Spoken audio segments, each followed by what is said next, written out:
السلام علیکم ورحمۃ اللہ وبرکاتہ۔ نحمدہ ونصلی علی رسولہ الکریم، اما بعد۔ اعوذ باللہ من الشیطان الرجیم، بسم اللہ الرحمن الرحیم۔ لقد کان لکم فی رسول اللہ اسوۃ حسنہ، صدق اللہ العظیم۔ اللہم صلی علی محمد وعلی آل محمد کما صلیت علی ابراہیم وعلی آل ابراہیم انک حمید مجید۔ اللہم بارک علی محمد وعلی آل محمد کما بارکت علی ابراہیم وعلی آل ابراہیم انک حمید مجید۔ مجھے امید ہے کہ آپ تمام ساتھی خیر و عافیت سے ہوں گے۔ آخری جو سبق ہمارا سیرت کا ہوا اس کے اندر بات یہاں تک پہنچی تھی کہ نبی کریم صلی اللہ علیہ وسلم ابو سفیان کے قافلے کے تعاقب میں مدینہ منورہ سے 313 جانصار صحابہ کرام کو لے کر کے نکلے، اور قافلے کے متعلق جب قریشیوں کو پتہ چلا تو وہاں سے وہ لوگ 1300 کا لشکر لے کر کے نکلے، 1300 کے قریب۔ جب مکہ سے یہ لوگ 1300 لوگ لے کر کے نکلے ہیں، 1300 لوگوں کا لشکر نکلا ہے، اور باقاعدہ جنگی تیاری تھی، اور پورا جو ہے وہ شعر کہنے والی عورتیں ہوں اور سارا ساز و سامان ہو، اور جتنا بھی جنگ کے لیے ہتھیار وغیرہ کی ضرورت ہوتی ہے وہ سارا کا سارا لے کر کے یہ لوگ مکہ سے چلے۔ نبی کریم صلی اللہ علیہ وسلم کو جب یہ پتہ چلا کہ ابھی تک تو چھاپہ مار کارروائی تھی اور ایک طریقے سے ابو سفیان کے قافلے پر حملہ تھا، لیکن اب معاملہ یہ ہو گیا ہے کہ وہاں سے 1300 کے قریب کا لشکر چلا ہے، اور آپ اندازہ لگا سکتے ہیں کہاں 300 اور کہاں 1300۔ ایک آدمی کے مقابلے میں 4 آدمی ہوں گے تب کہیں جا کر کے مقابلہ شاید تب بھی نہ بنے۔ تو نبی کریم صلی اللہ علیہ وسلم نے صحابہ کرام کو وہیں روک کر، سفرہ ایک مقام آتا ہے وہاں پہنچ کر صحابہ کرام سے مشورہ کیا کہ اب کیا کرنا چاہیے۔ یا تو یہ ہو سکتا ہے کہ ہم یہیں سے واپس لوٹ جائیں، لیکن اس کی بھی کیا گارنٹی ہے کہ وہ لوگ جو ہیں ہمیں واپس جاتا ہوا دیکھ کر خود بھی واپس چلے جائیں۔ بہت ممکن ہے کہ ہم لوگ واپس پلٹیں اور وہ لوگ جو نکل چکے ہیں وہ مدینہ پر حملہ کر دیں۔ تو لہٰذا پھر صحابہ کرام نے اپنی اپنی رائے دی۔ سب سے پہلے حضرت ابوبکر صدیق رضی اللہ تعالیٰ نے بڑی جانثارانہ تقریر فرمائی، اور اس بات کا پورا جو ہے ثبوت دے کہ یا رسول اللہ ہم آپ کی چشم فلک کا انتظار کر رہے ہیں، آپ صرف آنکھ سے اشارہ فرما دیں، آپ ہاتھ سے اشارہ فرما دیں، انشاءاللہ جیسا آپ کا اشارہ ہوگا، جو اشارہ ہم آپ کی طرف سے پائیں گے اس پر عمل کریں گے۔ یہ بیٹھ گئے۔ اس کے بعد حضرت عمر فاروق رضی اللہ تعالیٰ عنہ وہ کھڑے ہوئے، انہوں نے کھڑے ہو کر کے بھی پھر اسی طریقے کی تقریر کی، پھر وہ بیٹھ گئے۔ ان کے بعد بھی حضرت مقداد ابن اسود رضی اللہ تعالیٰ عنہ یہ کھڑے ہوئے، اور انہوں نے نبی کریم صلی اللہ علیہ وسلم سے کہا یا رسول اللہ ہم تو آپ کی طرف سے اشارے کا انتظار کر رہے ہیں، جو اشارہ آپ سے پائیں گے ہم اس پر عمل کریں گے، اور یا رسول اللہ ہم بنی اسرائیل کی طرح نہیں ہیں جنہوں نے موسیٰ علیہ السلام سے کہتے تھے کہ تو اور تیرا رب جا کر کے جہاد کر، تو جا کر کے مقابلہ کر، ہم تو یہیں پہ بیٹھے ہیں۔ نہیں یا رسول اللہ ہم تو بالکل اپنے تن من دھن کی بازی لگا دیں گے، جیسے ہی آپ کہیں گے اس طریقے سے ہم جو ہے کریں گے۔ نبی کریم صلی اللہ علیہ وسلم جو ہے وہ بار بار اس بات کو کہتے تھے کہ مجھے مشورہ دو، مجھے مشورہ دو، اپنی اپنی رائے دو۔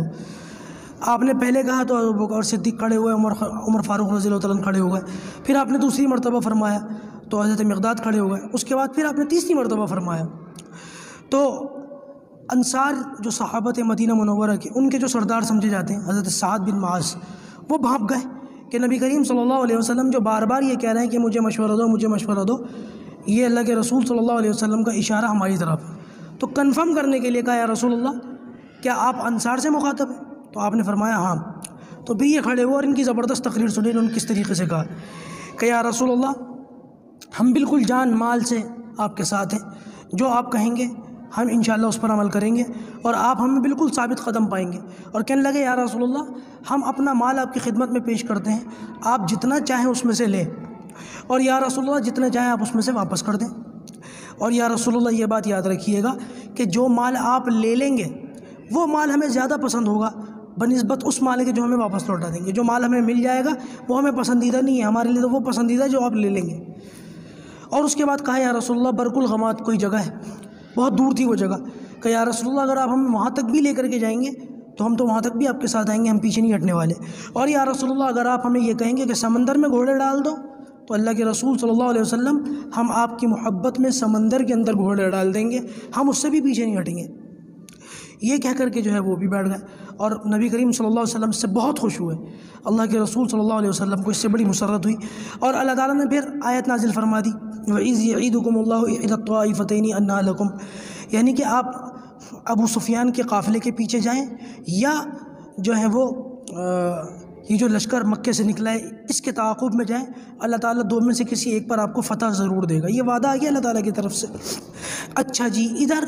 نبی کریم صلی اللہ علیہ وسلم نے صحابہ کرام سے یہ ساری جانثارانہ تقریر سننے کے بعد ایک کام یہ کیا کہ آپ نے ادھر سے تو مکے سے تو لشکر نکل چکا ہے،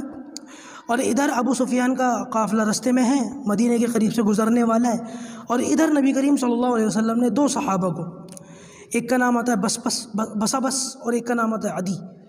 ان دونوں صحابہ کو نبی کریم صلی اللہ علیہ وسلم نے آگے بھیج دیا کہ جاؤ پتہ کرو کہ ابو سفیان کا لشکر کدھر ہے، کیونکہ اس سے مقابلہ کرنا اور اس سے سابقہ ڈالنا بہت آسان ہے، بنسبت ان 1300 لوگوں سے لڑنے اور مقابلہ کرنے سے نقصان زیادہ ہونے کا اندیشہ ہے۔ تو یہ دونوں صحابی آگے چلے، ایک پہاڑی کا ذکر آتا ہے، اس پہاڑی کے نیچے کوئی چشمہ تھا جہاں پر پانی وغیرہ لوگ بھرنے آتے تھے، جانوروں کو پلانے آتے تھے، یہ وہاں جا کر کے بیٹھ گئے، کسی سے کچھ کہا نہیں، کچھ پوچھا نہیں، بس بیٹھ گئے۔ کہتے ہیں کہ ہم نے یہ منظر دیکھا کہ وہاں پر دو عورتیں لڑ رہی ہیں، ان کی آپس میں گتم گتہ ہو گئی، اور لڑائی اس بات پر ہو رہی تھی کہ ایک عورت نے دوسری عورت سے قرضہ لے رکھا تھا، تو وہ اپنا قرضہ مانگ رہی تھی کہ مجھے میرا قرضہ واپس کر، تو لڑائی سے جان چھڑانے کے لیے وہ قرض دار عورت یوں کہنے لگی کہ ابو سفیان، مطلب اس نے یہ نہیں کہا کہ ابو سفیان کا، اس نے کہا ایک قافلہ شام سے مکہ کی طرف واپس آ رہا ہے، اور جب وہ یہاں سے گزرے گا تو میں اس کے اندر محنت مزدوری کروں گی۔ اس زمانے میں جو قافلے چلتے تھے اور گزرتے تھے تو راستے میں جو قافلے جہاں رکتے تھے ان بستی کے لوگوں کو وہاں پر کچھ نہ کچھ کام مل جاتا تھا، کچھ کھلا دیا پلا دیا، کچھ خدمت کر دی اور بدلے میں کچھ معاوضہ مل جاتا تھا۔ تو اس عورت نے یہی کہا کہ جو قرضہ میرے اوپر تجھے دینے کا ہے، جب وہ قافلہ یہاں سے گزرے گا میں اس میں محنت مزدوری کروں گی، اور اس محنت مزدوری کے بدلے میں جو کچھ مجھے ملے گا میں اس سے تیرا قرضہ اتار دوں گی۔ روایت کے اندر آتا ہے کہ ایک شخص ہے، عمر جوہنی اس کا نام ہے، یہ شخص وہاں بیٹھا ہوا یہ سارا ماجرا سن رہا تھا، اور یہ دونوں بس اور عدی یہ دونوں آئے تھے اپنے اونٹوں پر، انہوں نے اپنے اونٹوں کو وہاں بٹھا دیا تھا اور وہاں بیٹھ کر کے ان عورتوں کی باتیں سن رہے تھے۔ تو اس عمر ابن جوہنی نے اس نے جو ہے ان دونوں عورتوں کا جھگڑا بھی دیکھا اور ان دونوں صحابہ کو بھی دیکھا، اور بیچ میں پڑھ کر اس نے، جو ابن جوہنی تھا، اس نے بیچ میں پڑھ کر ان دونوں عورتوں کا جھگڑا سلٹا دیا، ہاں سچ کہہ رہی ہے یہ دے دے گی۔ یہ بات سن کر یہ دونوں صحابی سمجھ گئے کہ یہیں سے وہ لشکر گزرے گا، اور جا کر کے نبی کریم صلی اللہ علیہ وسلم کو خبر دینے کے لیے وہاں سے چلا۔ ہوا یہ کہ ابو سفیان جو اپنے قافلے سے آگے نکل کر کے جاسوسی کر رہے تھے، ان دونوں صحابہ کے اس پوائنٹ سے جانے کے بعد، یہ جو چشمہ تھا پہاڑی کے نیچے، یہاں پر ابو سفیان بعد میں پہنچے، اور ابو سفیان نے جا کر کے وہاں پر معلومات کی کہ کوئی یہاں پر آیا تھا، کوئی ہمارے قافلے کی جاسوسی کر رہا تھا۔ اچھا، صحابہ نے کچھ پوچھا تو تھا نہیں، تو لہٰذا وہ کون تھے؟ جاسوس تھے، جاسوسی کرنے آئے تھے، تو کسی کو پتہ نہیں۔ تو ابن جوہنی جس نے عورتوں کا جھگڑا سلٹایا اور ان دونوں صحابہ کو دیکھا، اس نے کہا نہیں بھائی کوئی جاسوسی وغیرہ کرنے نہیں آیا تھا۔ تو اس نے کہا نہیں، ابو سفیان نے کہا نہیں، سوچو کوئی آیا ہو، کوئی ایسا اجنبی ہو جو یہاں کا نہ لگتا ہو۔ تو ابن جوہنی کہنے لگا کہ دو لوگ آئے تھے، اونٹوں پر آئے تھے، لیکن یہاں کے نہیں تھے، پتہ نہیں کہاں کے تھے، کچھ پوچھا تو نہیں، بس تھوڑی دیر بیٹھے اور چلے گئے۔ تو ابو سفیان نے کہا کہاں کے تھے؟ کہ پتہ نہیں کہاں کے تھے۔ تو اس نے بتایا کہ اونٹ پر آئے تھے اور اونٹ وہاں بٹھا دیا تھا۔ تو ابو سفیان کی ذہنیت دیکھیں، ان کی عقل مندی دیکھیں، جہاں پر اونٹوں کو بٹھایا تھا وہاں گئے ابو سفیان، اور وہاں پر اونٹوں نے جو مینگنی وغیرہ کی تھی ان مینگنیوں کو دیکھا، اور ان مینگنیوں کو اٹھا کر کے توڑا۔ جو مینگنی ہوتی ہے بکرے وغیرہ کی مینگنی آپ نے دیکھی ہوگی، اونٹ کی بھی ایسی مینگنی ہوتی ہے، ذرا بڑی ہوتی ہے۔ تو وہ مینگنی اٹھا کر کے توڑنا شروع کر دیا اس کو۔ جب توڑا تو اس میں سے کھجور کی گٹھلی نکلی۔ ابو سفیان نے اس کھجور کی گٹھلی کو غور سے دیکھا اور دیکھ کر کہنے لگے کہ خدا کی قسم یہ مدینے کی کھجور کی گٹھلی ہے، یہ ضرور مدینہ سے آئے ہوئے تھے، محمد کے ساتھی تھے۔ کیسے اندازہ لگایا؟ اور فوراً دوڑتے ہوئے واپس گئے اور اپنے قافلے کو جہاں سے تھا وہیں سے رستہ بدل دیا، سمندر کے قریب سے اپنے قافلے کو لے کر کے جانا شروع کر دیا، اور فوراً ایک خط لکھ کر کے مکہ روانہ کر دیا ایک بندے کے ہاتھ کہ جس قافلے کو لوٹنے کا خدشہ تھا میں نے اپنی سوجھ بوجھ سے اس قافلے کو بچا لیا ہے، اور قافلہ میں رستہ بدل کر دوسری طرف سے لا رہا ہوں، لہٰذا قافلے کی حفاظت کے لیے جو لوگ مکہ سے نکلے تھے مقابلہ کرنے کے لیے ان کو نکلنے کی ضرورت نہیں ہے، قافلہ بحفاظت جو ہے دوسرے راستے سے آ رہا ہے۔ یہ شخص جو ہے مکہ یہ ابو سفیان کا خط لے کر کے پہنچا، اور جا کر کے مکے سے جو 1300 لوگوں کا قافلہ لشکر نکل رہا تھا اس کو جا کر کے یہ خط دیا۔ ایک شخص ہیں اخنس ابن شریک، ان کا ذکر آتا ہے۔ اچھا، ان کا جو ذکر آتا ہے اخنس ابن شریک کا، یہ 300 لوگ ان کے قبیلے کے تھے اس 1300 کے اندر۔ اخنس ابن شریک کو جب یہ جو ہے خط ملا ہے تو انہوں نے خط پڑھنے کے بعد یہ کہا کہ ابو سفیان صحیح کہتا ہے، ہم نکلے تھے اپنا قافلہ لٹنے سے بچانے کے لیے، جو ہماری اکانومی ساری اس پر لگی ہوئی مکے والوں کی، جب وہ بچ گیا ہے تو اب بلا وجہ مقابلہ کرنے کی ضرورت نہیں ہے،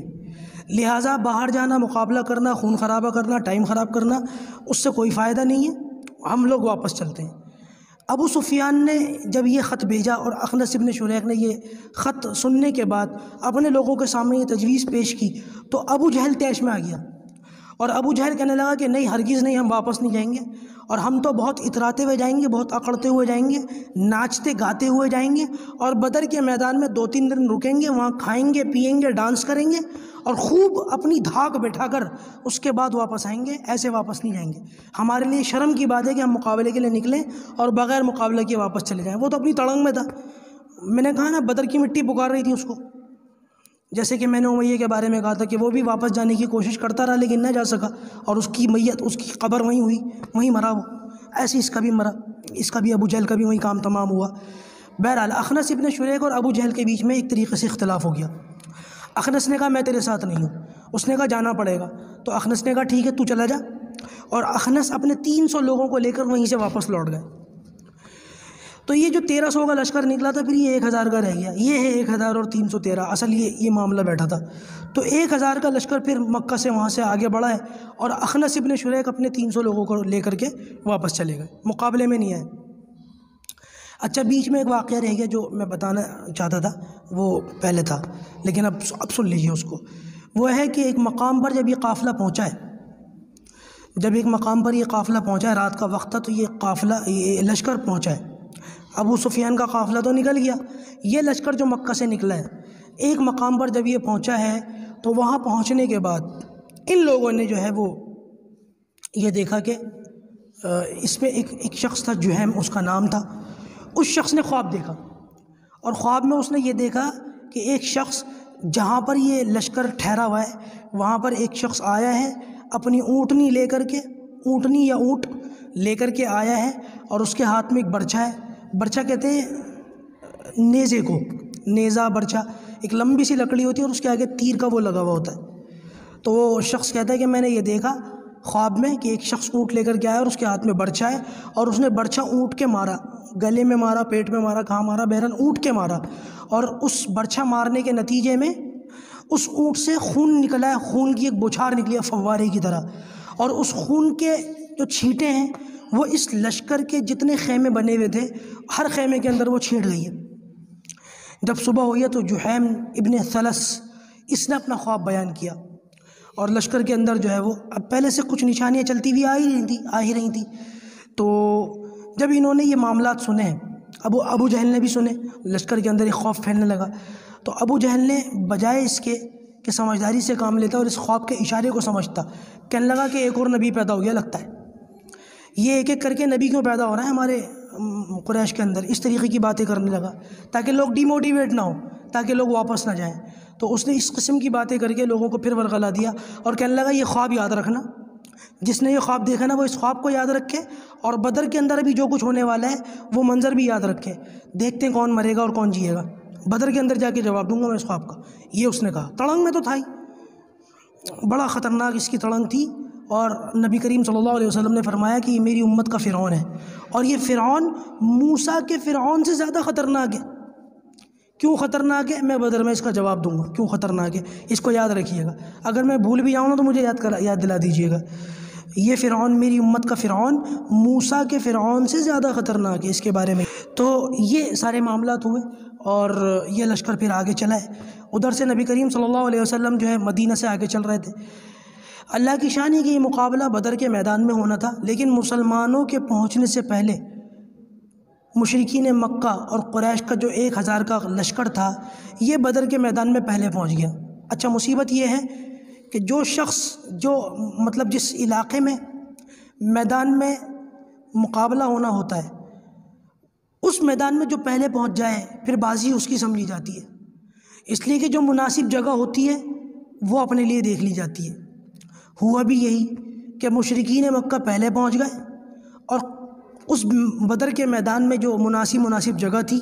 وہاں پر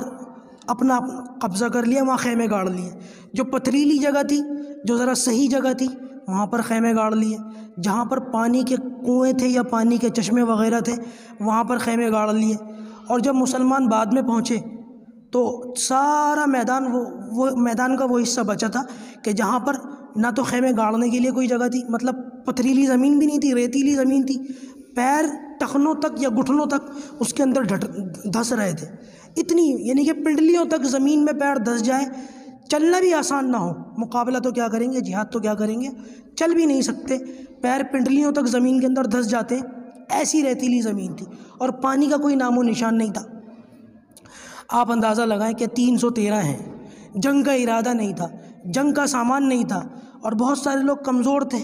جب میں بتا چکا ہوں اصحاب صفہ کی کیا حالت تھی، بھوک کی وجہ سے، کمزوری کی وجہ سے اکثر لوگ بیمار تھے، ہتھیار بھی نہیں تھے، گھوڑے بھی نہیں تھے، اونٹ بھی نہیں تھے، ایک ایک اونٹ پر 2 2 3 3 صحابہ بیٹھے ہوئے ہیں۔ ادھر حالت یہ ہے 1000 کا لشکر ہے، سب تڑنگ میں ہے اور جنگ کی پوری تیاری ہے، جنگ کے سارے ہتھیار موجود ہیں اور سب کے پاس گھوڑے موجود ہیں، سب کے پاس سامان موجود ہے، اور اس کے باوجود جب بدر کے میدان میں پہنچے ہیں تو مناسب جگہ بھی ڈھونڈ لی، پانی والی جگہ بھی لے لی، پتھریلی جگہ بھی لے لی۔ یعنی کہ آپ یہ دیکھیں اللہ تبارک و تعالیٰ یہاں پر ہم لوگوں کو سمجھانا کیا چاہتا ہے، اللہ تعالیٰ ہمیں یہ پیغام دینا چاہتا ہے کہ دنیاوی اعتبار سے اسباب کی دنیا میں سب کچھ ایک طرف ہو جائے، سارے اسباب ایک طرف ہو جائیں، لیکن دوسری طرف اللہ تعالیٰ آ جائے تو اسباب دھرے کے دھرے رہ جاتے ہیں، وہ اسباب پھر کام نہیں کرتے، ان اسباب کی کوئی حیثیت نہیں ہے۔ بہرحال پھر اس سے آگے کی کیا بات ہے وہ انشاءاللہ اگلی نشست کے اندر آپ حضرات کے سامنے بات رکھوں گا۔ آج تو مجھے جانا بھی ہے، سفر بھی ہے۔ اللہ پاک ہم سب کو کہنے سننے سے زیادہ عمل کی توفیق عطا فرمائے۔ وآخر دعوانا الحمدللہ رب العالمین۔